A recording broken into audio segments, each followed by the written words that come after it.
नमस्कार, बहुत स्वागत है आपका। मैं हूं आपके साथ सुमित शर्मा। छत्तीसगढ़ में बड़ी प्रशासनिक सर्जरी हुई है। प्रदेश के 37 आईएएस अधिकारियों का तबादला कर दिया गया, जिसमें 17 जिलों के कलेक्टर भी शामिल हैं। रायपुर के कलेक्टर सौरभ कुमार को हटा दिया गया है। अब सौरभ कुमार की जगह सर्वेश्वर भूरे राजधानी की कमान संभालेंगे। डॉक्टर सर्वेश्वर भूरे को रायपुर जिले का नया कलेक्टर बनाया गया है। सौरभ कुमार को रायपुर से हटाकर बिलासपुर का कलेक्टर बना दिया गया है। रायगढ़ के कलेक्टर भीम सिंह भी हटा दिए गए। भीम सिंह को एनआईडीए के मुख्य कार्यपालन अधिकारी के तौर पर नियुक्त किया है। वहीं विवादों में रही कोरबा की कलेक्टर रानू साहू को रायगढ़ भेज दिया गया है। रानू साहू को रायगढ़ का नया कलेक्टर बना दिया गया।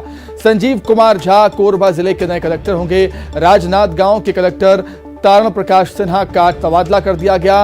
अब उनको जांजगीर जिले की जिम्मेदारी सौंपी गई। रजत बंसल को बलौदाबाजार, जन्मेजय महोबे कबीरधाम और गौरव सिंह को बालोद जिले की कमान सौंपी गई है, जबकि विनीत नंदनवार को दंतेवाड़ा जिले का कलेक्टर बनाया गया है।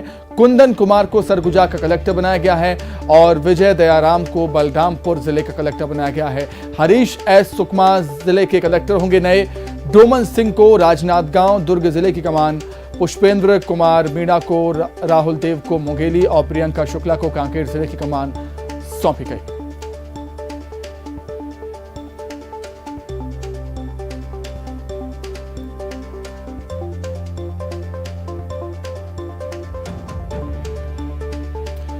तो 37 आईएएस अधिकारियों के तबादले हुए हैं, जिसमें कई कलेक्टर भी शामिल हैं। 17 जिलों के कलेक्टर शामिल हैं। रायपुर के कलेक्टर सौरभ कुमार को हटा दिया गया है। अब सौरभ कुमार की जगह सर्वेश्वर भूरे राजधानी की कमान संभालेंगे। चलिए, अधिक जानकारी के लिए हम सीधे रुख कर लेते हैं राजधानी रायपुर का, जहां पर सहयोगी देवव्रत जुड़ गए हैं लाइव। देवव्रत, 37 आईएएस अफसरों के तबादले हुए, जिनमें 17 जिलों के कलेक्टर भी शामिल। बात करेंगे हम रायपुर की। रायपुर में जो बदलाव हुआ है उसकी वजह क्या देखते हैं आप? जी, प्रशासनिक सूबे में काफ़ी समय से बदलाव की आहट सुनाई दे रही थी, और क्योंकि बहुत सारे ऐसे कलेक्टर हैं जो कि बदले गए हैं। 19 जिलों के कलेक्टर यहां पर बदले हैं। 37 आईएएस अफसरों का एक तरह से तबादला और फेरबदल हुआ है। कुछ कलेक्टर्स पर इस वक्त गाज गिरी है, तो कुछ को अच्छा बेहतर जिला मिला है। कुछ ऐसे भी आईएएस रहे हैं जो काफ़ी समय से इंतजार कर रहे थे कि उन्हें कलेक्टर का पद मिले, तब उन्हें कलेक्टर का भी पद मिला है। तो ये एक तरह से बड़ी प्रशासनिक सर्जरी इसे कहा जा सकता है कि 37 आईएएस अफसरों का एक साथ ये फेरबदल हुआ है। रायपुर कलेक्टर की कमान इस बार जो है सर्वेश्वर भूरे को मिली है। इससे पहले सौरभ कुमार रायपुर के कलेक्टर थे, उनको जांजगीर चांपा भेजा गया है। तो कुल मिलाकर के जो स्थिति अभी फिलहाल यहाँ पर देखने को मिल रही है पूरे छत्तीसगढ़ में, कि मुख्यमंत्री भेंट मुलाकात कार्यक्रम के जरिए जो है हर क्षेत्र में पहुँच रहे हैं और वहाँ पर की स्थिति का जायजा ले रहे हैं, और साथ ही प्रशासनिक कसावट भी इस भेंट मुलाकात कार्यक्रम के जरिए देखी जा रही है, परखी जा रही है। और इसी के आधार पर बताया जा रहा है कि जो आईएएस अफसर हैं उनको जिला दिया गया है। कुछ ऐसे अफसर हैं जो कि अब तक के किसी बड़े ज़िले में थे और उनको छोटा ज़िला मिल गया, तो छोटे ज़िले से कई बड़े ज़िले में भी पहुंचे हैं। अभी जिस तरह से ये देखा जा रहा था कि राजधानी रायपुर में तो वैसे भी बदलाव की आहट सुनाई दे ही रही थी, लेकिन सर्वेश्वर भूरे की जो परफॉर्मेंस रही है दुर्ग कलेक्टर के रूप में, वो एक तरह से संतोषप्रद रही है, और इसलिए एक तरह से राजधानी रायपुर की जो कमान है वो सर्वेश्वर भूरे को मिली है। इसके अलावा एक जो प्रियंका शुक्ला है वो जशपुर कलेक्टर रही हैं, उसके बाद स्वास्थ्य विभाग में उनकी जिम्मेदारी थी एनएचएम में, और फिर लंबे समय के बाद उन्हें कलेक्टरी की कमान मिली है, और कांकेर जिले में का कलेक्टर जो है वो प्रियंका शुक्ला को बनाया गया है। और एक बड़ा जो बदलाव देखने को मिला, क्योंकि अब तक जांजगीर चांपा जो जिला है वो बेहद चर्चा में बना रहा था, और इसलिए क्योंकि राहुल का जो पूरा रेस्क्यू था वो चला, और उस दौरान जितेंद्र शुक्ला जो कि वहाँ के कलेक्टर थे वो पूरे समय रेस्क्यू ऑपरेशन पर नजर जमाए हुए थे। लेकिन जांजगीर चांपा से भी उनका जिला जो है बदलकर बेमेतरा जिला बनाया गया है, जो कि अपेक्षाकृत जांजगीर चांपा से छोटा जिला है। और साथ ही साथ जो अन्य जिलों की बात करें, तब कोरबा कलेक्टर को रायगढ़ भेजा गया है, रानू साहू हैं, और इसके अलावा जो बाकी जिले हैं, बलौदाबाजार भाटापारा के जो कलेक्टर हैं डोमन सिंह, उनको दुर्ग की कमान दी गई है। बिल्कुल देवव्रत, हम कह सकते हैं कि भेंट मुलाकात कार्यक्रम सीएम भूपेश बघेल का लगातार जारी है। आने वाले समय में अगर ऐसे बदलाव हमें देखने को मिले तो आश्चर्य नहीं होगा। बहुत धन्यवाद आपके जुड़ने के लिए, तमाम बातचीत के लिए। आगे बढ़ते हैं। प्रदेश व्यापी दौरे के तहत सीएम भूपेश बघेल ने कोरिया में अपने दौरे की शुरुआत शुरुआत छत्तीसगढ़ महतारी की पूजा करके। इसके बाद उन्होंने बहरासी में भगवान हनुमान मंदिर में पूजा अर्चना कर प्रदेशवासियों की खुशहाली की कामना की और भेंट मुलाकात कार्यक्रम की शुरुआत की। भेंट मुलाकात कार्यक्रम के दौरान लोगों ने सीएम का स्वागत किया। सीएम ने दिव्यांगों को सौगात भी दी है।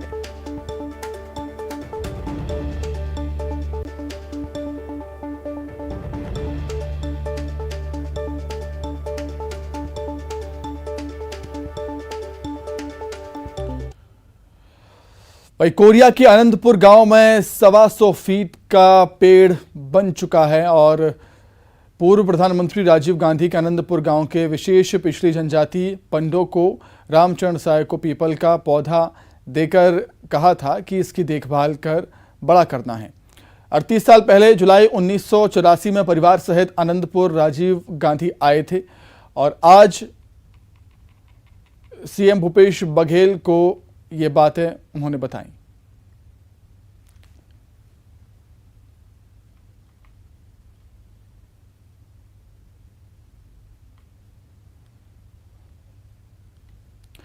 कोरिया में सीएम भूपेश बघेल ने रामगढ़ में कन्या आश्रम में वृक्षारोपण किया और स्मार्ट क्लास का निरीक्षण किया। इस दौरान उन्होंने बच्चों से मुलाकात की और हॉकी में भी अपने हाथ आजमाए।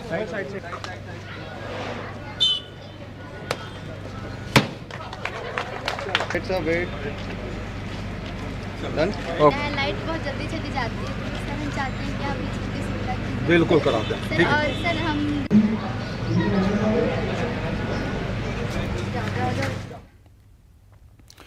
वहीं सीएम भूपेश बघेल ने कोरिया जिले के भरतपुर सोहनत विधानसभा के 3 गांव बहरासी, रामगढ़ और रजौली का दौरा किया। भेंट मुलाकात कार्यक्रम के जरिए लोगों से मुलाकात की। इस दौरान सीएम भूपेश बघेल ने लोगों को बड़ी सौगात दी।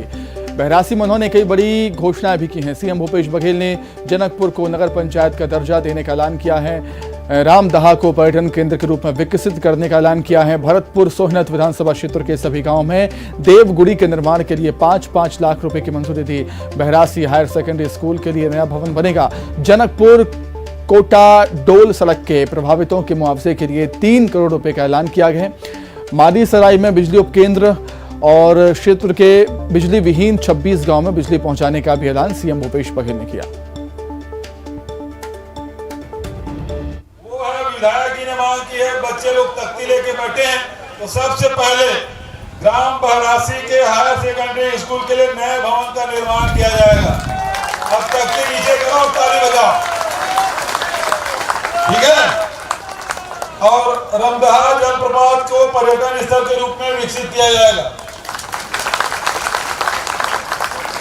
जनकपुर से कोटाडोल मार्ग निर्माण के लंबित मुआवजा 3 करोड़ रुपए तुरंत जारी किया जाएगा। जो जिन किसानों को मुआवजा नहीं मिला था उनको मुआवजा देने का। ग्राम माड़ी सरई में नए बिजली सब स्टेशन की स्थापना की जाएगी और साथ ही विधायक जी ने जिन गाँव में 26 गाँव में पहुंच गया, 3-4 गाँव और बच्चे बता रहे हैं, उन गाँव में भी बिजली पहुंचाने के निर्देश अंकित आनंद, ये हमारे इलेक्ट्रिसिटी बोर्ड के चेयरमैन है, वो भी साथ में आए, वो उनको मैंने निर्देशित कर दिया, वहां बिजली पहुंचाया जाएगा। तहसील मुख्यालय किल्हारी में जिला सहकारी बैंक की शाखा खोली जाएगी। ये मांग तो विधायक जी ने नहीं की थी, मैं लिख के लाया हूं। किसानों को कोई तकलीफ नहीं होना चाहिए। ग्राम किल्हारी में नया स्वामी आत्मानंद अंग्रेजी स्कूल खोला जाएगा और ग्राम कुंवरपुर तथा नागपुर में उप तहसील कार्यालय खोला जाएगा और ग्राम पंचायत जनकपुर को नगर पंचायत का दर्जा दिया जाएगा। ठीक है, तो इन्हीं शब्दों के साथ आप सबको बहुत बहुत धन्यवाद। मैं छत्तीसगढ़ी में सवाल पूछूं और ते यहाँ अंग्रेजी में जवाब देवे। ओके ठीक है? यस। हाँ, तो क्या नाम है? सर माय नेम इज श्रद्धा कृष्णा। कौन सा अच्छा पढ़ता? Sir I read in class 12th। कैसे लगा देंगे? Sir, I feel very well in this school, and this school is very well, and the environment is also very nice, and we get a very English-based environment here, which is very needed for our future, and we really enjoy this. चलो बढ़िया, खूब बधाई। लेकिन मैं ताली बजा, हौसला बढ़ाओ। कोरिया रवाना होने से पहले सीएम भूपेश बघेल ने अग्निपथ योजना को लेकर कहा कि जिस तरह कृषि कानूनों को वापस लिया गया है उसी प्रकार इस योजना को भी वापस लेना होगा। वहीं उन्होंने प्रदेश में बारिश कम होने को लेकर चिंता भी जाहिर की।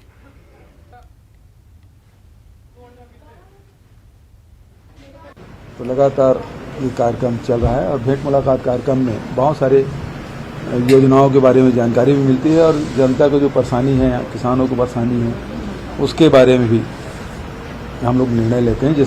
जैसे अभी जसपुर ज़िले में पत्रकारों ने शिकायत की कि वहाँ जब भूमाफिया ज़्यादा सक्रिय हैं, तो उसके लिए फिर कमिश्नर को मैंने आदेशित किया कि जो जो शिकायतें आई है, मुझे भी व्यक्तिगत रूप से दिया, सबको मैंने कमिश्नर को दे दिया। उस सब बिंदुओं पे जांच करके 15 दिन में रिपोर्ट देंगे। देखिए, राहुल जी ने सीधा कहा कि ऐसे जैसे 3 काले कानून को वापस लेना पड़ा कृषि का, उसी प्रकार से किसानों के लिए जैसे वापस हुआ, उसी प्रकार से नौजवानों के लिए भी वापस होना होगा, करना पड़ेगा। सबसे चिंता का विषय यही है कि अब ये जून अब समाप्ति की ओर है और उसके बाद भी पर्याप्त बारिश नहीं हुई है, जिससे कृषि कार्य प्रारंभ हो सके। कहीं कहीं शुरू हुआ है, कहीं नहीं हुआ है, और ये जो मौसम की बेरुखी है वो हम सबके लिए चिंता का विषय है। जर्मनी दौरे के दौरान प्रधानमंत्री मोदी ने विश्व के कई बड़े नेताओं से मुलाकात की। विश्व नेताओं के साथ अपनी बैठक के दौरान पीएम मोदी ने उन्हें भारत के समृद्ध शिल्प कौशल, संस्कृति और विरासत को प्रदर्शित करने वाले उपहार भी भेंट किए। पीएम मोदी ने शिखर सम्मेलन के दौरान दक्षिण अफ्रीका के राष्ट्रपति सिरिल रामाफोसा को छत्तीसगढ़ में रामायण थीम पर बने डोकरा आर्ट गिफ्ट में दिया। आकर्षक लोक रूपांकनों, आदिम सादगी और सशक्त रूप के कारण घरेलू और अंतर्राष्ट्रीय बाजारों में इस उत्पाद की बहुत मांग है।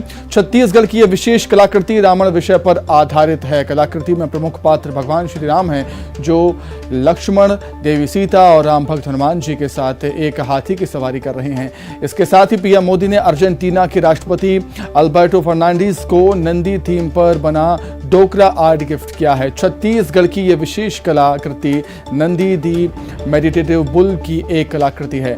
विदेशों में छत्तीसगढ़ी आर्ट को बढ़ावा देने के लिए सीएम भूपेश बघेल ने पीएम मोदी को धन्यवाद दिया।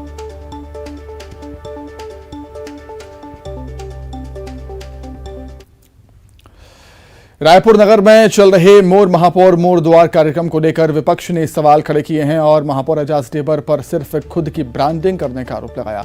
एजाज ढेबर इस वक्त पूरे शहर में मोर महापौर मोर द्वार कार्यक्रम के जरिए जनता से सीधे जुड़ रहे हैं और उनकी समस्याएं सुन रहे हैं। इस कार्यक्रम की शुरुआत पूरे तामझाम के साथ की गई, जिसमें राजधानी के सभी वार्डों तक पहुंचने के लिए बाकायदा एक बस तैयार कराई गई है, जिसमें सवार होकर निगम महापौर, MIC सदस्य और अधिकारी वार्डों में घूम रहे हैं।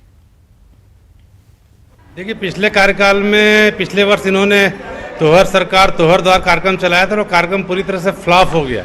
इसलिए उस कार्यक्रम को लेकर पुनः नहीं आके महापौर जी सिर्फ अपनी ब्रांडिंग के लिए नगर निगम के लाखों रुपए खर्चा करके सिर्फ मेरी ब्रांडिंग कैसे होए, लोग मेरे को जाने कैसे, मैं लगातार मीडिया में किस तरह से छाया रहूं, इसको लेकर वो तोहर महापौर तोहर द्वार कार्यक्रम चालू किए। जबकि महापौर के सब करने की जरूरत ही नहीं है। महापौर स्वतंत्र है, 70 वार्डों में कभी भी जनता के बीच जा सकता है, जनता से उनकी समस्या को लेकर रूबरू हो सकता है। लेकिन दुर्भाग्य इस शहर का है कि जनता जो स्वयं समस्या लेके जा रही है, महापौर उसका निदान नहीं कर पा रहे। ये विपक्ष का ये कहना है कि भैया पहले तुम्हार सरकार तुम्हार द्वार चलाए, वो भी इसी तरह का कार्यक्रम था। इस योजना के जरिए महापौर अपनी खुद की ब्रांडिंग कर रहे हैं। देखिए, महापौर को अपनी ब्रांडिंग करने की ज़रूरत नहीं है, महापौर तो वैसी सक्रिय है। अब विपक्ष की बात को अगर मैं बताना चाहूँगा, विपक्ष ने ज़बरदस्ती उस मोड़ पे वो जो तोहर सरकार तोहर द्वार कार्यक्रम हुआ, उस बात में किसी ने नहीं बताया कि 47,000 लोगों के काम हुए। अब ये काम इसलिए महापौर से जोड़ा गया क्योंकि ये इसमें टेलीफोन का भी हमने एक माध्यम जोड़ा है।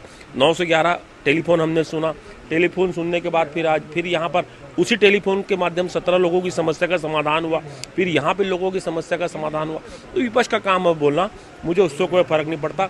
मेरे लिए जो रिजल्ट देने वाले हैं, मेरे सर्टिफिकेट में जो राइट करने वाले हैं, ये यहाँ की पब्लिक है और जनता हमारे लिए जनार्दन है। हम हमारी योजनाओं को, आदरणीय भूपेश बघेल जी की योजनाओं को हम अंतिम छोर तक ले जाने का काम कर रहे हैं और जिससे इनको लाभ मिल सके।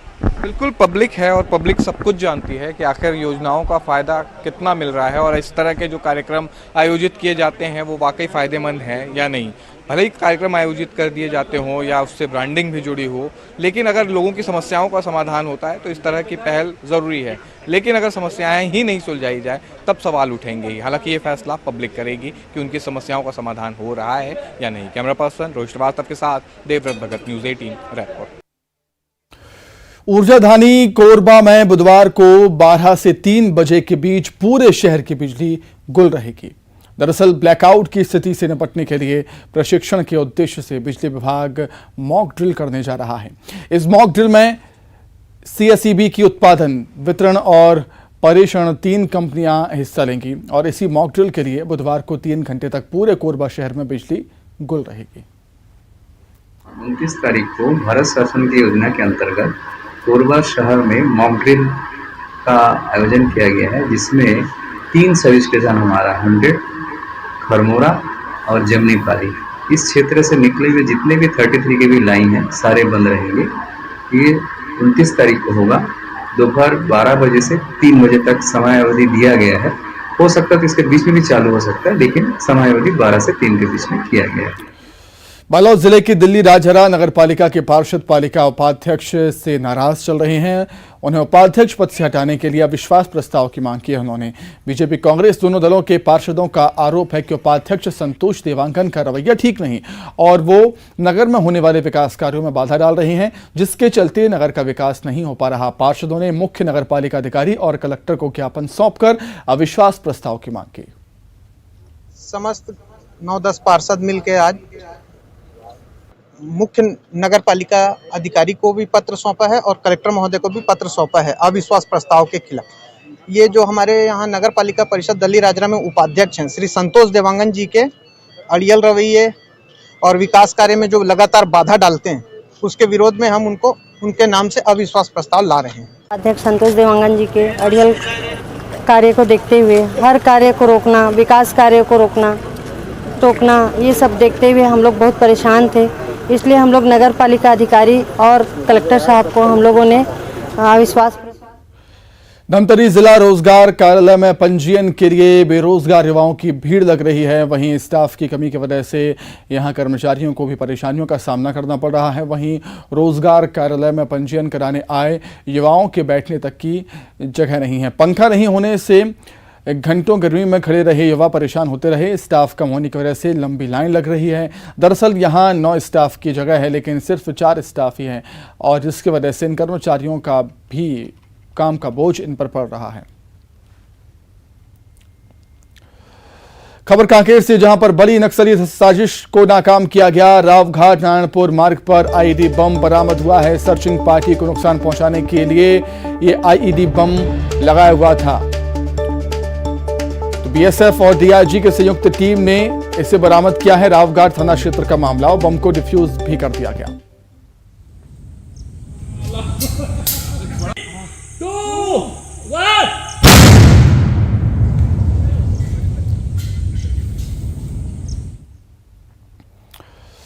हिरण की ऊंची छलांग देखकर बच्चे तो बच्चे, बूढ़े और नौजवान भी मंत्रमुग्ध हो जाते हैं। इसके लिए वो जू या फिर जंगल सफारी पर जाते हैं। लेकिन अगर वही तस्वीर आपको शहर में दिख जाए तो क्या कहिएगा। तो बिलासपुर में कुछ ऐसा ही नज़ारा, दिलचस्प नज़ारा देखने को मिला और आप तस्वीरों में देख सकते हैं किस तरीके से जो हिरण है वो जंगल की तरफ से दौड़ते हुए आता है और छलांग लगाते हुए सड़क को किस तरीके से पार करता है। लोगों के बीचों बीच किस तरीके से हिरण ने छलांग लगाई है और दूसरी तरफ से फिर वो अपने जंगल के तरफ फिर से वहीं से चला जाता है। इस छलांग को, हिरण की छलांग को वहीं पर मौजूद एक शख्स ने कैमरे में कैद किया है और ऐसे नज़ारे अमूमन हमें जंगल सफारी या जू में देखने को मिलते हैं, लेकिन सड़क पर ही शहरी क्षेत्रों में ऐसा नज़ारा देखने को मिला। रिलायंस जियो बोर्ड के आकाश अंबानी को नया चेयरमैन नियुक्त कर दिया है। बोर्ड ने, कंपनी ने शेयर बाजारों को भेजी एक सूचना में ये जानकारी दी। कंपनी ने यह भी बताया है कि मुकेश अंबानी रिलायंस जियो के डायरेक्टर पद से हट गए हैं। रिलायंस जियो ने शेयर बाजारों को भेजी गई सूचना में बताया है कि 27 जून 2022 को ही बैठक में बोर्ड ऑफ डायरेक्टर्स ने मुकेश अंबानी के डायरेक्टर पद से इस्तीफे को स्वीकार कर दिया। ये इस्तीफा सोमवार 27 जून को वर्किंग आवर खत्म होने के साथ प्रभावी हो गया है। इसके साथ ही बोर्ड ने बैठक में कंपनी के non executive director Akash Ambani को बोर्ड ऑफ डायरेक्टर के चेयरमैन पद पर नियुक्ति को भी मंजूरी दे दी है। आकाश अंबानी रिलायंस इंडस्ट्रीज के चेयरमैन मुकेश अंबानी के बेटे हैं। वे साल 2014 में रिलायंस जियो के बोर्ड में शामिल हुए थे। आपको बता दें कि रिलायंस जियो ऑयल से लेकर रिटेल तक के बिजनेस में मौजूद कारोबारी समूह रिलायंस इंडस्ट्री की टेलीकॉम यूनिट है। आइए अब सीधे इंदौर का रुख कर लेते हैं, जहां पर सीएम शिवराज सिंह चौहान पहुंचे हुए हैं। ब्रिलियंट कन्वेंशन सेंटर में कार्यक्रम का आयोजन हो रहा है। मध्य प्रदेश में रचे हैं और मैं इंदौर वासियों को, मां अहिल्या देवी को उनके चरणों में प्रणाम करते हुए, ये जो चमत्कार हुआ है इसमें प्रधानमंत्री नरेंद्र मोदी जी ने एक जन भागीदारी का मॉडल पूरी दुनिया और देश के सामने रखा है। अकेले नहीं, समाज के साथ मिलकर करें। सरकार अकेली सब नहीं कर सकती तब तक जब तक कि समाज खड़ा ना हो। और स्वच्छता जिसमें हम केवल देश में नहीं दुनिया में आज हमारा नाम है, पूरी दुनिया स्वच्छता कैसी होती है देखने आज इंदौर आ रही है। सीना गर्व से फूल जाता है। मैं आप सबको हृदय से बधाई देता हूं। अभी मैंने आज अखबार में समाचार पढ़ा के वो दर्शन करने अगर जाना है अमरनाथ की गुफा में कचरा बहुत हो जाता है, तो वो कचरा जलाने के लिए इंदौर के स्टार्टअप को बुलाया है कश्मीर की सरकार ने। इंदौरियों को बुलाओ, उनसे ही स्वच्छता सीखे। लेकिन ये हुआ जन भागीदारी के कारण, केवल सरकार के कारण नहीं। सरकार निगम जनता, ये जन भागीदारी का मॉडल मुझे याद है अच्छी तरह। जब कई बार डायरेक्ट मेयर चुने गए थे कैलाश जी, उस समय पैसे कम हुआ करते थे क्योंकि उस समय की सरकार तो अब जैसी थी वैसी थी। दिग्विजय सिंह जी उस समय मुख्यमंत्री हुआ करते थे।